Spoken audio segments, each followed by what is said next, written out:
За та бүхэнд энэ өдрийн амгалан айлтгая. За энэ илтгэл маань ер нь хөгжөөд л яваад байгаа. Гэхдээ бол яг үндсэндээ бол нэг тийм бүрэн бас дуусаагүй ийм зүйл байгаа. Тэгэхээр бол энэ илтгэлийн яг үндсэн зүйл оршил хэсгээр бол яаж хөгжсөн бэ гэдэг зүйлийн тухай та бүхэнд ярья.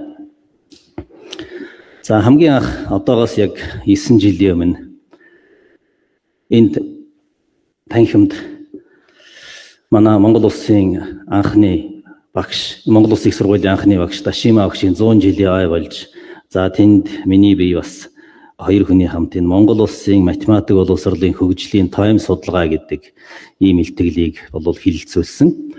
За ингээд энэ хүрээнд бид нар хамгийн эхлээд энэ Монгол Улсын математик боловсрол гэдэг зүйл Монгол улс гэж байгаа шүү дээ, Монголын биш. Тэгэхээр энэний хүрээнд анх 1270 онд Өгөөдөө хаан анх хэлж язгууртны сургууль байгуулад, за тэндээ бүртгэл тооллого гэдэг нэртэй юм хичээл зохион байгуулж байсан байна гэдгээс эхэлдэг юм байна гэж энэ юун дээр хурал дээр би илтгэж ирсэн. За тэгээд энэ 17 онд ингэж явж байгаа. Тэгээд 21 онд нэг энэ гадаадын хүнтэй бас гадаад эрдэмтэнтэй уулзж байгаад бас нэг юм парадигм буюу би нэг шоконд орж ирсэн юм байна энд. За яасан бэ гэвэл ер нь альва боловсрал нь эхлээд үүсээд тэгээд дараа нь төр нь үүсдэг юм аа. Тэгэхээр танаа төр Монгол төр нийтийн тооллын өмнө 2009 онд үүсээд байдаг. Танаа математик боловсрал ингээд 1270 онд үүсээд байдаг, нэг 1500 орчим жил та нар явсан юм шиг харагдаж байна гэж ингэж хэлсэн. Тэгээд энэ дээр бас яг би их имзгэлж ирсэн. За тэгээд яг энэ дэндслээд манай яг тухайн үедээ боловсролын судалгааны үндэсний хүрээлэн энэ Монголын боловсролын түүхэн хөгжил гэдгийг гаргах хэрэгтэй байна. Энийг бид нар гаргая гэдэг ингээд бид нар бас тодорхой хэмжээний судалгаа хийгээд энд гарсан байгаа. Тэгэхээр би хамгийн эхлээд тэр Монгол төр 1270 онд анх хэлж тэр сургууль байгуулж ажээ гэж яг нэг хэлэхэд тэр албан бус боловсролын юм ярьж исэн юм байна лээ би тэр үедээ. Одоо би бас өөрөө хөгжөөд байна шүү дээ. Тэгэхээр 1911 онд анхны сургууль байгуулсан гэдэг нь албан боловсролын тухай юм байна. Амьдралын орчноос суралцах гэдэг энэ зүйл яг төрийн тэр төр байхад ямар боловсрал байсан юм бэ гэдгийг энэ дээр илрүүлсэн байгаа. Тэгэхээр хамгийн эхлээд бид нар энэ Монголын боловсролын Монголын гэдэг үгтэй энэ боловсролын хамгийн эхлэлийн цэг нь энэ хүннүүгийн тамга байдаг юм байна гэдэг энэ концепцийг дэвшүүлж тавиад, за тэгээд эндээс ингээд цаашаа математик боловсролоос орж ирж байгаа юм. За тухайлбал яг хүннүүгийн үед одоо цаг тооны бичгийг Ромоос авч хэрэгжилж ирсэн байгаа. Энэ 60 жилийн хувьд гэдэг ийм зүйлүүд байдаг. За бас нэг сонирхолтой зүйл нь 1740 хэд онд хэлээ. Нэг ийм өөр мэт судар монголчууд бичсэн юм байна. Одоо энэ даа хүрээд 8 утасны бодрол гэдэг нэртэй ийм судар бичсэн юм байна. Тэгээд энийг ингээд зурхаад хэрэгэлдэг байсан. Тэгээд энэ нь юу юм бэ гэвэл тригонометри гэсэн үг юм байна лээ. Өөрөөр хэл синус, косинус, арк, синус, косинус, тангенс, котангенс гэдэг арк гэдэг ингээд яг 8 зүйл болдог. Тэрнийг утас гэдэг. Тэгээ бодрол гэдэг нь магадгүй бид нар тригонометр байх гэж энэ зүйлийг манай одоо математикч Батчаргалгаа эртний Монголын математик гэдэгт энэ бас түүхэн юу байгаамаа. За ингээд одоо энийг хөгжүүлж байгаа. Ер нь за түүхэн нь нэг иймэрхүү зүйл байгаа энийг цаашдаа яаж хөгжүүлэх вэ гэхээр өөрөөр хэлбэл энд тэр ардчилсан Монгол гэдэг 90 оноос хойш одоо хүртэл бид нар яг яаж хөгжих юм бэ гэдгийг авч үзэхээр энэ одоо ингээд нэг хард чиглэлтэй системээр ямар нэгэн хүний оролцоо байхгүй ийм зүйл ажиллаад байна. Тэгвэл яг одоо энэ 90 оноос хойш ардчилсан Монгол улс гэх юм бол софт скиллтэй энэ тохиолдол ер нь яаж бид нар цаашаа инструментаа багажаа яаж авах вэ гэдэг зүйлийн тухай би ярих гэж байгаа юм. За энд системийн хандлага гэдэг энэ арга зүйг бид нар авч үзэж байгаа юм. Тэгээд энэний гол санаа мөн л 2018 онд бас бид нар бас олж ирсэн юм байна. Хамгийн анхны Германы нэг математикч, дидактикч ирээд, математик дидактикийн нэг эрдэмтэн ирээд энэ мобес дээр ирчээд энэ Санжин болдог руу явж байгаад тэгээд игсэн байгаа юм. Явж исэн чинь ингээд нэг хүүхэд явж исэн. тэгсэн нөгөө хүн чинь гайхаад энэ хөдөө талд ерөөсө ганцаараа хөөхд явдаг нь ямар учиртай юм бэ? Дуудаах явуулзъя гэд морьтой хөөхт ингээд дуудсан чинь тэр хөөхт нь дуудаад асуус хэдэн настай гэсэн чинь 5 настай гэсэн. Хаашаа явж байгаа юм бэ гэсэн чинь хониндоо явж байгаа. Та нар хэдэн хоньтой вэ гэсэн чинь 800 гаруй хоньтой гэсэн. Тэгэд нөгөө эрдэмтэн чинь бүр гайхаад энэ монголчууд их тасарсан энэ математикээр ухаантай нөхдүүд юм биш үү? Та нар хэдэн адуутай вэ гэсэн чинь манайх нэг 40-од адуутай гэсэн чинь манай Германы 5 настай хүүхэд бол ерөөсөө тийм 40 тэгээд 800 гэдэг тоо ерөөсөө огт мэддэг юм байна. Танайх хэвээр лаг юм байна гэд. За Герман стандартаар шалгая гэд. За миний хөө 3 дээр 2-ыг нэмээд хийдүү гэсэн чинь мэдэхгүй гэсэн байгаа юм л да. Тэгэхээр энэ юу юм бэ гэвэл энэ яг Монгол сэтгэлгээнд байгаа тэр системийн математик сэтгэлгээ юм байна гэдэг зүйлийг бол гаргаж ярьж ирсэн. За тэгээд тэр эрдэмтэн тэгсэн. За энэ математик сэтгэлгээ юм болоо энэ системийн сэтгэлгээтэй гэдэг юм байна гэдэг танад тийм нотлогоо байхгүй шүү дээ гэдэгсэн. Тэгээд яаж нотлох вэ гэдгсэн чинь за ер нь бол нэг 50-аас 100 жилийн хугацаанд энэ системийн сэтгэлгээ байгаа гэдэг зүйлийг 3 зүйл дээр эхлээд гаргаж ирэх ёстой байд юм байна. Тэгэхээр бид нар бол одоо энэ тохиолдолд тэр Монгол сэтгэлгээ гэдэг чинь системийн сэтгэлгээ тэн дотор байгаа юм уу үгүй юм уу гэдэг нэг жижигхэн зүйлийг би бас энд харуулахыг хүссэн. Тэгэхээр системийн хандлага дотор 5 төрлийн одоо системийн ангилал байдаг. За энэ дээр байна. Нано, микро, мезо, макро, супра гэдэг энэ төвшин байна. Тэгэхээр энэ нано төвшин гэдэг нь хувь хүний хэлж байгаа боловсрал дээр. Энэ хувь хүн дээр монголчууд ер нь яаж системтэй сэтгэж байсан юм бэ гэвэл энэ юуг таахан бас харж энэ зүйлийг бол таахан бас харж ирсэн байх гэж бодож байна. Энэ зурглал бол одоо манай бидний их сайн мэдих Дашдуржийн нацаг дуржийн 4 цаг гэдэг шүлгийн эхний орган юм байна. Тэгээд энэ 4 хуваацсан байгаа нь бол хавар намар 100. Хамгийн дотор талд нь бол 1-р мөр нь хаврын 1-р мөр, зуны 1-р мөр, өвөл хаврын 1-р мөр ингээд хоорондоос холбоотой байгаа. Энд бол ингээд үгээр тэмдэглэсэн. За гэх мэт одоо ингээд байгаа даа. За энэ бол яг үндсэндээ бол энэ системийн сэтгэлгээ гэдэг энэ юм дээрээс үндсэн гол төрөл байна гэдэг. Энэ хувь хүмүүс бол ингэж сэтгэдэг байж гэдэг юм концепц байна. За дараа нь мезо төвшин гэдэг нь бол байгуулгын төвшинд бол сэтгэдэг сэтгэлгээ хэлдэг юм байна. Тэр би бол энд бас Мойстер болж байгаа учраас энэ Мойс 1942 онд байгуулагдаад 44 онд за манайх бол одоо математик боловсролын математикийн чиглэлээр 5 нийтдээ бол 8 багш хэрэгтэй. Үүнээс 5 багш нь бол математикийн одоо хүн байх ёстой гэдэг зүйлийг бол гаргасан байгаа. Тэр тооцоо энд байна. 1944-өөс 45 оны хичээлийн жилд за нийтдээ бол хэдэн цаг заах уу, ямар хичээл заах уу гэд хамгийн доотлолт нь бол таахан харж байгаа. 35150 цаг бол энэ юу заах юм байна. Тэрнээс математик нь бол за би энэ дээр яг тоог нь бас харж чадахгүй төд бай. Одоо манад 2 багш байна. Ийм учраас бол 8 багшийн тоо хэрэгтэй байна гэж энэ монгол хүн одоо юугаар бичиж, орос хэл дээр бичиж байсан одоо ийм архивын баримт байна. За одоо би та бүхэнд одоо макро төвшин дээр нь яаж сэтгэж ирсэн бэ гэдэг чиглэлийн за ингээд үндэсний бичиг, кирилл бичиг одоо англи хэл дээр бол яаж бичижсэн бэ гэдэг зүйлийн тухай та нарт харуулъя. За энэ бол 1961 онд Бүгд найрамдах Монгол ард улс нүүб дэлсээд за тэгээд нүүб одоо Бүгд найрамдах Монгол ард улсын боловсролын байдал ер нь ямар байдгийг бэ гэдэг чиглэлээр 2 хүнийг явуулж одоо тайлан бичсэн. 1965 онд гарсан тайлан энэ ЮНЕСКОд байдаг энэ тайлан байна. Тэгээд ирээд их гайхсан гэж байгаа. Төлөвлөгөөний комисс гэж тухайд байдаг байж тэр төлөвлөгөөний комисс ардыг гэгэрүүлэх яамнаас 1963 онд одоо юм байна. 1980 онд ийм болно гэдэг юм төлөвлөгөө гаргацсан байсан гэж байгаа. За ингээд бүр хүн амын сургалтайг нь хамт.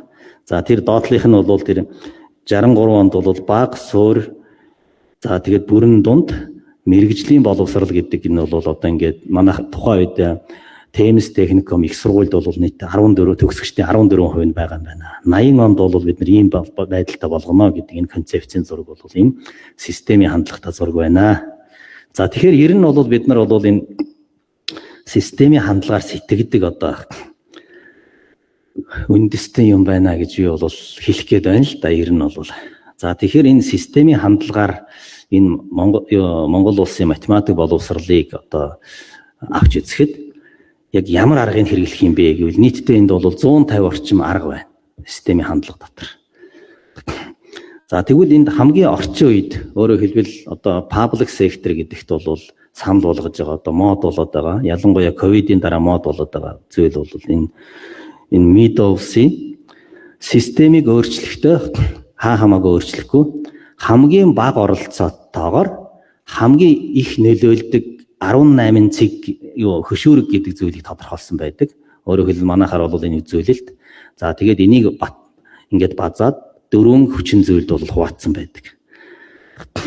За тэр зүүн талын зураг дээр тэр Meadows-ийн 99 оны зураг байна. Тэнд бол хамгийн эхлээд техникийн хөшүүрэг гэж байдаг. Тэр бол кибернетикийн онолдын дээр үйлчилж идэг. За дунд тавьд нь бол сошиал маягийн зүйл үйлчилж идэг. Баруун тийшээ болоод ирэхээр бол яг хүнтэй холбоотой хөшүүрийг энд үйлчилж идэг гэж байна. За ингээд энэ зүйлийг бол би энэ Монгол улсын математик боловсролын одоо зүйлийн арга зүгээр бол сонгосон. За Meadows-ийн за их сурвалжийн хувьд бол нийтдээ эхлээд бол энэ Монгол улсын боловсролын хувьд математик боловсролын багтж байна. Өөрөөр системийн онолоор бол эхлээд гадна талд нь ямар олонлог байгаа юм бэ гэдгийг үздэг. Тэгэхээр энэний дэд систем байна гэдэг байдлаар бол тодорхойлдог. Тэгэхээр Монгол улсын хэмжээнд бол 54 ийм их сурвалжийг одоо ясны ийм судалгаа байдаг. Хийж байна. Бид нар бол 54 их сурвалж дээр суурилсан судалгаа. За тэрний дэд олонлог математик боловсрол гэвэл яг одоо энэ дээр нийтдээ энэ 33 их сурвалжийг бид нар олж энэ дээрээ яг үндсэндээ судалгаа хийсэн байна. За жишээлбэл нөгөө 5 төвшингээрээ ангиллаа тогтоогоод супра буюу олон улсын хэмжээнд ямар бодлогууд байна гэдэг зүйлийг энэ дэр одоо бодлого хэрэгжилт үр дүн дээр нь юу байна гэдэг зүйл байна. За макро төвшөнд бол үндэсний хэмжээнд ямар бодлого хэрэгжилт үр дүн явагдаж байна. За гэх мэт хамгийн сүүлд нь явсаар байгаад би энэ нано төвшөнд бол нэг юм бодлого бүр үндэсний хэмжээнээс том нэг бодлого гаргасан нэг хүн байгаа. За тэр хүн бол энэ Баясгалан гэж энэ олонлог сургуулийн санаачлагч хүн Монгол улсын математик боловсролыг хөгжүүлэх үзэл баримтлал би өөрийнхөө ингэж байна гэд за 2015 онд бол энэ Оросын холбооны улсын математик боловсролыг хөгжүүлэх гэдэг энэ концептээр суурлаад энийг гаргасан. За энэ материалыг бол бас ашигласан. За ингээд үндсэндээ бол за би жоохон товчлие одоо юугаа математик боловсролын үнэлгээ гарсан. Тэгэхээр бол тэр дөрвөн зүйл нь бол хувь хүний чадвар, за дизайн бүтцэн ямар байдгийн системийн хувьд, дөрмийн бүтцэн ямар байдгийг, за лидершип буюу манлайлалын хувьд ямар байдгийн бэ гэдэгвэл за 90 онд нэг иймэрхүү байдалтай байжээ. Өөрөөр хэлбэл математикийн зорилго гэдэг зүйл яг тухайн үед төвлөрсөн төлөвлөгөөт эдийн засгаас нөгөө рүү шилжихэд ямар зорилго тавих юм бэ гэдэг зүйл бол жишээлбэл тодорхойгүй байсан байна. За гэх мэт ингээд явсаар байгаад тэгээд энэ дээр нь ингээд юунууд нь байгаа юм нөгөө түлхүүр өгнүүд нь байгаа юм. Тэгэхээр Монгол улсын математик боловсрол 90-2000 онд бол шилжилтийн үедээ байсан байна. За дараа нь ерэн тогтворжилт, дараа нь бол чанарыг ярьж эхэлсэн байна. За одоо ингээд 20 оноос цаашаа бол нэг ковидын дараа нэг гэдэг ийм нэг шилжилтийн үедээ байна. За яг одоо бол юу ярих вэ гэвэл дижитал төвшингийн тухай ингэж зүйл төлхөө орж ирж байна. Цаашаа 2030 онд зорилтод байвал ямар байх вэ гэдэг зүйлийг яг энэ судалгааны материал дээр үндэслээд за энэ зүйлүүдийг бол санал болгосон байгаа. За гэхдээ бол энд бас нэлээд тийм амбицтай магадгүй биелэхгүй байх үндэслэлтэй бас зорилгууд байгаа. Ягаад гэвэл 10 жилийн хугацаанд хамгийн ихтэй бол нэг 20 пунктаар л өсдөг гэж байгаа. Тэгэхээр бол бид нар энэ дээр 20 пунктаар одоо 5 жилийн хугацаанд бол хамгийн ихтэй 10 пунктаар өсдөг. Тэгэхээр манлайлалын хувьд бол энэ одоо 4 жилийн хугацаанд 76-аас 92 орно гэдэг бол яг их л мөрөөдөлтэй одоо тийм байдлаар л дэлгүүлсэн зүйл байна. Гэхдээ энийг бол би зөвхөн хилэлцүүлж байгаа учраас анхны ноорог учраас бол ингээд өөрийнхөө аспирэшнийг бол тэмүүллийг бол дармааргүй санагдсан юм аа. За ингээд тухайн зүйлүүдээс ингээд харахад бол ер нь Монгол улсын боловсрол, Монгол улсын математик боловсрол хоёрын хооронд бол хэд хэдэн ялгаа байгаа. За тэр зүйлийн хувьд бол хувь хүний одоо чадварын хувьд бол энэ яг тухайн одоо 90 онд бол зөвхөн цээжлэлт ойлголт гэсэн одоо энэ зүйлтэй байсан болвол энэ нь одоо цаашдаа математик сэтгэлгээний асуудал, насан туршийн боловсролын асуудал руу ингээд хувь хүний зүйл бол шилжиж байгаа юм байна. За дараа нь дизайн бүтцийн хувьд бол ялангуяа энэ үнэлгээний зүйлүүд бол энэ платформ дээр суурилаад нөгөө big data-г бол үүсгэж эхэлж байгаа юм байна. За тэн дээр суурилаад магадгүй бид нар шийдвэр гаргах юм боломжийг бүрдүүлж эхэлж байгаа юм байна. За дөрвөн бүтэц төвшний хувьд бол манай ялангуяа сургалтын хөтөлбөр энэ дээр голлож яригддаг. Энэ дээр бол эхний ээлжинд бол ерөнхий боловсролын сургууль бол олон улсын одоо хандлагатай сургалтын хөтөлбөр болох чиглэл рүүгээ бол явсан байна.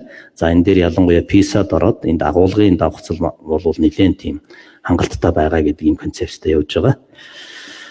За тэгээд манлайлалын төвшөнд бол ер нь математик боловсрол гэдгийг зөвхөн ерөнхий боловсролын сургуулийн хэмжээнд ярьдаг байсан бол одоо бол дээд боловсрол, сургуулийн өмнөх боловсрол, мэргэжлийн боловсролын хэмжээнд бол албан боловсрол дээр ярьж эхэлдэг болсон байна. Цаашдаа бол насан туршийн боловсролын математик боловсролыг бол бид нар ярих хэрэгтэй юм байна гэдэг энэ зүйлийг байна. За ингээд ер нь математик боловсролын системийн хөгжлийн загвар гэдэг зүйлийг бол санал болгосон байгаа. За тухайлбал өөрөөр хэлбэл нөгөө хувь хүн яах юм, хамт олон яах юм, за дараа нь бол их сургууль орон нутаг яах юм, үндэсний хэмжээнд ямар зүйл байна вэ? Супра буюу олон улсын хэмжээнд бол эдгээр нь яаж холбогдох юм бэ гэдэг чиглэлийн энэ концепцийг гаргаад энэ дээр бол хамгийн гол хөгжүүлэх гол хоёр хүчин зүйл байна. Тэр нь бол математикийн багшийн мэргэжлийн хөгжил. За тэгээд математик боловсролын судалгаа гэдэг энэ хоёр зүйлийг бол яг онцгой анхаарах хэрэгтэй байна гэдэг ийм загвар гарсан. Тэгэхээр за ингээд яг Монгол улсын би бол энийг хоёр янзаар ярьж байгаа. Монгол улсын гэдэг нь бол яг албан ёсны одоо national төвшинг юм яриад байна. Монголын гэвэл энэ одоо албан бус гэх нь хаашаа ер нь бол бид хинч бас хөгжүүлж болох, хинч одоо ингэж саналаа нэмэрлэж болох одоо энэ концепцээр ярьж байгаа. За тэгвэл Монгол улсын хэмжээнд бол энэ 5 зүйлийг бол дэмжих бодлогын чиглэлүүдэд бол оруулах шаардлагатай байна. Жишээл математик боловсролын хүртээмжийг хангах бодлогыг бол эрчимжүүлэх хэрэгтэй байна. Ялангуяа хот хөдөөгийн одоо сургалтын чанар бол ялгааг арилгах чиглэлээр за математик боловсролын системийн уян хатан байдлаар бол хөгжүүлэх хэрэгтэй байна. За өгөгдөлд суурилсан математик боловсролыг бол хөгжүүлэх хэрэгтэй. За гэх мэт ингээд нэг 5 зүйл бол ингээд ярьсан байгаа. За тэгээд хамгийн төгсгөлд нэг санал байна гаргасан. Энэ юу юм бэ гэвэл ер нь олон улсын туршлагыг хараад байхад нэг юм бүгдээрээ ойлгодог нэг хэлтэй байна. Юмыг хөгжүүлэхтэй. Тэгэхээр тэр хэл нь юу юм бэ гэвэл нэг 3 зүйл байна. Хамгийн эхлээд энийг хөгжүүлэхэд ямар замын зураглал гардыг бэ? Тэр замын зураглал дээрээс хөөрлөөд үйл ажиллагааны төлөвлөгөө гэдэг юм гардаг. Action plan. За тэгээд түүнийг яаж хэмжих вэ гэд мониторинг гэдэг ийм 3 бичиг баримтыг л гаргадаг юм байна. Тэгэхээр энэ зүйл бол одоо байхгүй учраас зарим тохиолдолд бол байгууллагатайгаа ойлголцохгүй, улустайгаа ойлголцохгүй ийм зүйлүүд бол гардаг. Тэгвэл ийм зүйл гаргачвал за энийг бол ялангуяа бол Дэлхийн банк, за ЮНЕСКО, OECD, за тэгээд энэ дотор бол ялангуяа энэ аргыг бол дандаа системийн хандлага дээр суурилж гаргадаг учраас энэ зүйлүүдийн бичиг баримтан дээр суурлаад бид нэг ингээд Монголын математик боловсролыг хөгжүүлэх нэг замын зураглалыг гаргачвал за бид ямар ч байсан нэг ярилцаад байх нэг юмтай болчих юм байна гэдэг үднээс бол эхний төслийг бол ингээд гаргасан байгаа. За тэгээд бид нар энэ математикийн тэнхим дотроо математик боловсролын баг гэж байдаг. Энэ дээрээ бид нар бол ингэж хилэлцээд энийгээ бол сайжруулнаа. За анхаарал тавьсанд баярлалаа та бүхэнд.